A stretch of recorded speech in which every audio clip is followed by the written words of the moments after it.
Om Shanti. Good morning. साकार मुरली 24 फरवरी 2022। बाबा की मीठी मीठी मुरली हम मीठे मीठे बच्चों के मीठे मंथन के लिए। मंथन शुरू करने से पहले सतगुरु बाप दादा की शांति भरी किरणों के नीचे बैठ जाते हैं और अनुभव करते हैं, मैं शांत स्वरूप आत्मा हूं, शांति के सागर की संतान हूं। आज मीठे बाबा ने कहा, मीठे बच्चे पढ़ाई में गफलत मत करो। कौन सी गफलत हम करते हैं? अरे रोज तो पढ़ रहे हैं, एक दिन मुरली नहीं पढ़ते हैं, क्या फर्क पड़ेगा? एक दिन योग नहीं हुआ, क्या फर्क पड़ेगा? जब विनाश आएगा तो देखा जाएगा। जो नई पढ़ाई पढ़ते हैं ना, उनको भी तो कोई दिक्कत नहीं है ना, हमको भी कोई दिक्कत नहीं है, तो एक ही बात हो गई। इसलिए क्यों इतनी मेहनत करनी है? ये सब क्या है? गफलत है। ये नहीं पता है कि वो आत्मा सत्युग में नहीं जाने वाली है, वो आत्मा स्वर्गिक सुख नहीं देखने वाली है। तो हमारा उनसे कंपेयर ही नहीं हो सकता है, हमारा किसी के साथ कंपेयर नहीं हो सकता है, क्योंकि हम यूनिक आत्मा है।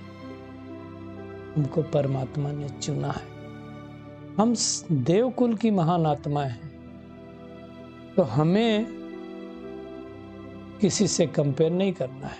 हो सकता है कि कोई आत्मा आज लौकिक में हो और हमसे ज्यादा उसको समृद्धि मिली हो सकता है। हो सकता है कि हमसे, हमारे तन में उससे ज्यादा बीमारी हो, क्योंकि हमने सबसे लंबा पार्ट बजाया है। परंतु ये क्यों नहीं याद रखना है हमें कि हमने सतयुग आदि से पार्ट बजाया है, वो अभी की आत्मा है। हो सकता है वो आत्मा के पिछले जन्म से कुछ अच्छा करके लाई हो, उसको उसकी प्रारब्ध मिल रही, तो हमें उससे कंपेयर नहीं करनी है और गफलत नहीं करनी। हमारा भविष्य बहुत उज्जवल है। बाबा कहते हैं, अविनाशी ज्ञान रत्नों से अपनी झोली भरते रहो। खाली हो गई ना हमारी झोली, उनको भरते जाना है। विनाशी धन के पीछे इस कमाई को छोड़ना नहीं है। बहुत इंपॉर्टेंट लाइन है। हो सकता है विनाशी धन चाहिए, धन के बगैर कुछ होता नहीं है, लेकिन बाबा ने क्या कहा, उस धन के पीछे इस कमाई को मत छोड़ो। ऐसा नहीं है कि वो हम कमाएं तो ये वाला छोड़ दें, ऐसा नहीं करना है। बैलेंस रख करके चलना है। इसलिए बाबा कई बार मुरली में कहता है, 8 घंटे जिस्मानी सेवा करो, जिस्मानी कमाई करो, 8 घंटे आराम करो, 8 घंटे ईश्वरीय सेवा में दो। चलो 8 नहीं दे सकते हो, कुछ तो दो। और फायदा किसका होने वाला है? अपना। 1 घंटा दो, 2 घंटा दो, 3 घंटा दो, जिससे जो हो सके। आज का प्रश्न है, जो बच्चे बाप के समान रहम दिल हैं, उनकी निशानियां क्या होंगी? तो अपने से कंपेयर करेंगे हम सब। पहली बात, उन्हें ज्ञान का नशा चढ़ा हुआ होगा। वे ज्ञान रत्नों को स्वयं में धारण कर दूसरों को ज्ञान का इंजेक्शन लगाते रहेंगे। एक तो नशा चढ़ा होगा, फिर अपने अंदर धारण करेंगे, फिर दूसरों को कराएंगे। सबको आसुरी मत से छुड़ाते रहेंगे। आज मोस्टली मेजोरिटी की मत कैसी है? मनुष्य मत क्या हो गई? क्योंकि मनुष्य सब विकारों के बसीभूत हैं, तो आसुरी मत हो गई। दूसरी बात, जो बाबा सुनाते हैं उसे नोट करेंगे और सवेरे सवेरे उठ उस पर गौर करेंगे। सवेरे उठ करके उस पर ध्यान देंगे, गौर करेंगे। मतलब बाबा ने जो मुरली में चिंतन दिया, उस चिंतन के हिसाब से योग करेंगे। विचार सागर मंथन कर सदा हर्षित रहेंगे। ये भी मेहनत का काम है, विचार सागर मंथन करना है। मतलब कोई पॉइंट मिला, अब बाबा ने जैसे रहम दिल कहा, तो बाबा रहम दिल कैसे है उसके ऊपर हमको सोचना है। बाबा क्या रहम करता है, हमको ज्ञान देता है, पावर देता है, तो इस प्रकार का चिंतन करना है। आज का गीत है हमारे तीर्थ न्यारे हैं। बाबा कहते शिव जयंती कब होती है, परम पिता परमात्मा शिव कब अवतरित होते हैं, भारतवासी नहीं जानते हैं। फिर बाबा ने कहा तुम बच्चे भी नंबरवार पुरुषार्थ अनुसार जानते हो कि शिव कब अवतार लेते हैं। देखो सुना तो हम सब ने कि 1936-37 में बाबा अवतरित हुआ, इस सृष्टि पर आया, परंतु किसने इस बात को अच्छी तरह से समझा और कौन ऐसा समझ के पुरुषार्थ कर रहा है, और कौन सी रात्रि को परमात्मा अवतरित होते हैं। एक कॉमन रात की बात नहीं, उस पर गौर सब नहीं करते। इसलिए बाबा ने कहा तुम बच्चे भी नंबरवार पुरुषार्थ अनुसार जानते हो। दुनिया ने तो शिव के बदले श्री कृष्ण का नाम डाल दिया, इसलिए 12 बजे रात को उनका जन्मदिन मनाते हैं, मानते हैं शिव को, परंतु कहने भर का। अगर हम मानते हैं तो उनके बतलाए गए रास्ते पर चलना है। वैसे देखा जाए तो शिव के अवतरण का दिन सबसे बड़ा दिन है, क्योंकि वो सर्व के सद्गति दाता हैं। जब सारी दुनिया के ऊपर दुख होता है तो सारी दुनिया की आत्माएं चिल्ला के किसको बुलाती हैं? उस परम पिता परमात्मा को बुलाते हैं कि गॉड फादर रहम करो। आज पोप जैसी बड़ी आत्माएं भी जो जिनका बड़ा मान है, वो भी गॉड फादर को याद करते हैं कि इनके ऊपर रहम करो, है ना। दुनिया नहीं समझती, कहेंगे भगवान निराकार है, दूसरी तरफ कहेंगे सर्वव्यापी, तो सब गड़बड़ हो गया। अब हम ये बातें समझते हैं कि परमपिता परमात्मा द्वारा इन कानों से उस ज्ञान को सुन रहे हैं, धारण कर रहे हैं। भगवान आकर के किससे बात करता है? महात्माओं से बात करता है ना, हमें पढ़ाता है, सद्गति देता है। बाबा कहते हैं सिवाय तुम्हारे किसको बुद्धि में बैठता नहीं है। अगर बैठे तो उनका रिकॉर्ड भी रखे ना। बाबा ने कहा अगर निश्चय है कि भगवान पढ़ाते हैं तो 1 सेकंड भी पढ़ाई को छोड़ नहीं सकते। 1 सेकंड पढ़ाई न छोड़ना मतलब क्या हुआ? बाबा की जो श्रीमत है उसको हर समय धारण करना। 1 सेकंड नहीं छोड़ने का मतलब थोड़ी हुआ कि हर समय मुंडी बैठ के पढ़ते रहेंगे। हम पूर्ण श्रीमत को धारण करेंगे। वैसे तो देखा जाए, बाबा ने कहा ये पढ़ाई आधा पौना घंटे ही चलती, मुरली कितनी देर होती है? आधा पौना घंटा। बाबा कहते मुझे याद करो। यह एक बात कभी नहीं भूलो। कौन सी बात? बाबा को याद करने की बात।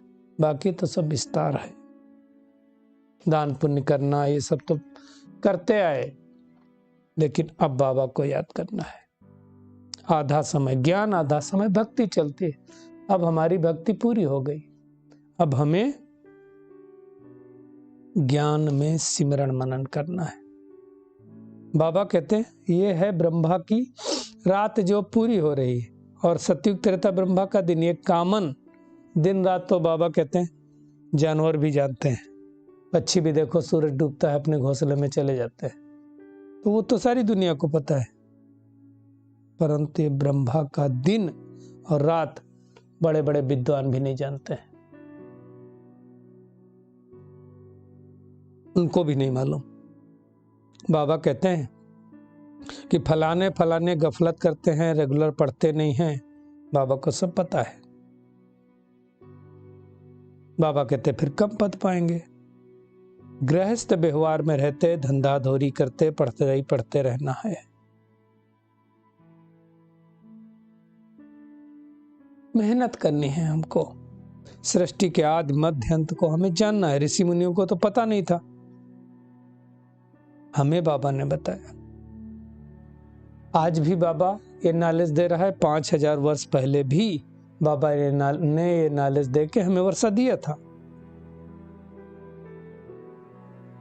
केवल हमको ही नहीं देता है, सबको ही देता है। हाँ, फर्क क्या है? हमको जीवन मुक्ति बाबा देता है और सारी दुनिया को मुक्ति देता है।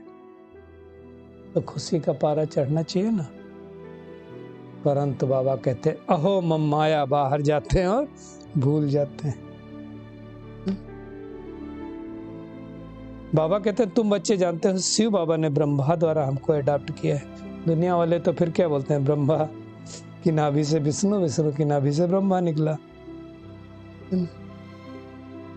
जैसे दुनिया में नहीं लोग कहते थे गांधी की नाभि से नेहरू और नेहरू, मतलब बेसिक बात यह था कि उनके मानने वाले, है ना।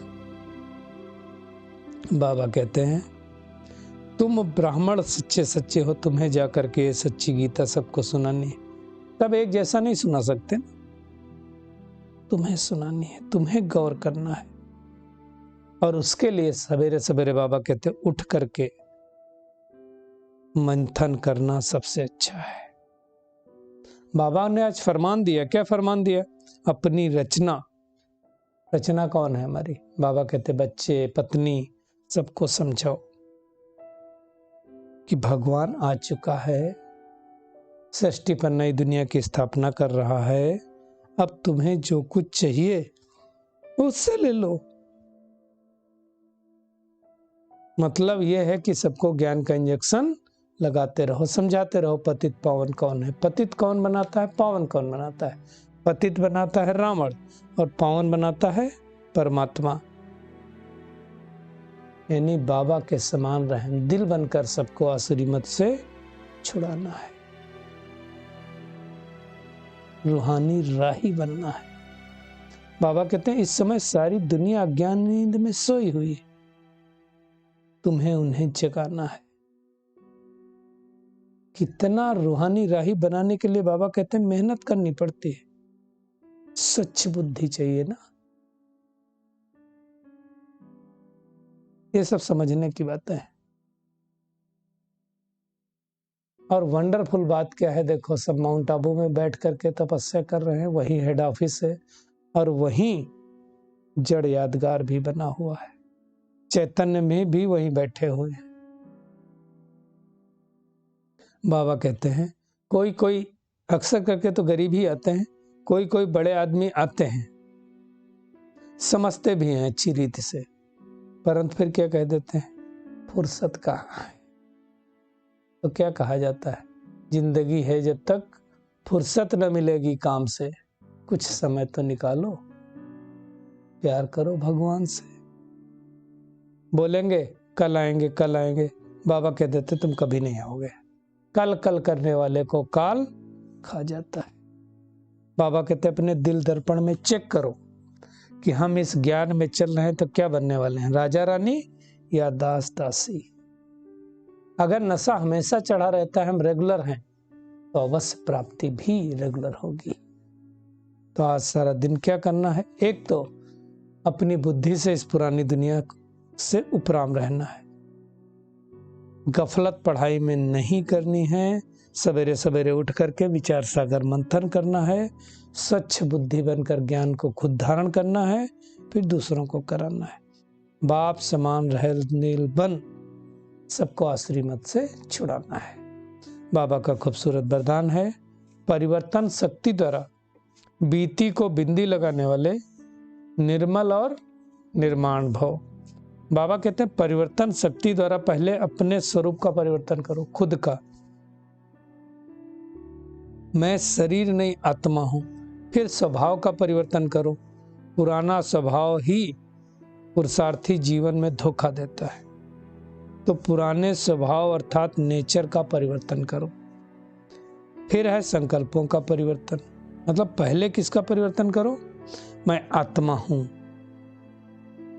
शरीर नहीं हूं, उसका परिवर्तन। फिर स्वभाव का, स्व मतलब आत्मिक भाव होना चाहिए, दूसरा भाव नहीं, तो पुराने स्वभाव का परिवर्तन करो। संकल्पों का परिवर्तन करो, संकल्प हमारे श्रेष्ठ होने चाहिए।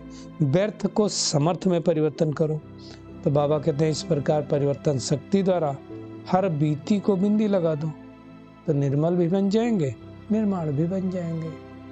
स्लोगन है, मस्तक पर स्मृति का तिलक सदा चमकता रहे, यही सच्चे सुहाग की निशानी है। चलिए परमात्मा किरणों के नीचे बैठ जाते हैं और अनुभव करते हैं, मैं बहुत शक्तिशाली आत्मा हूँ। उपराम स्थिति द्वारा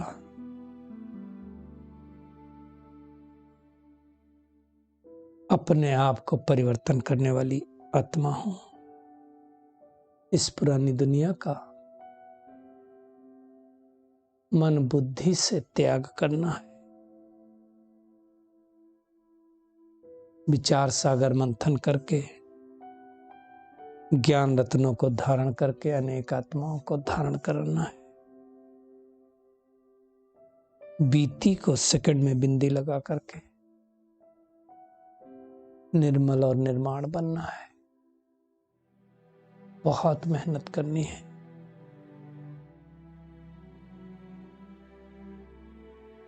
सारा दिन आत्मस्मृति का तिलक लगा रहे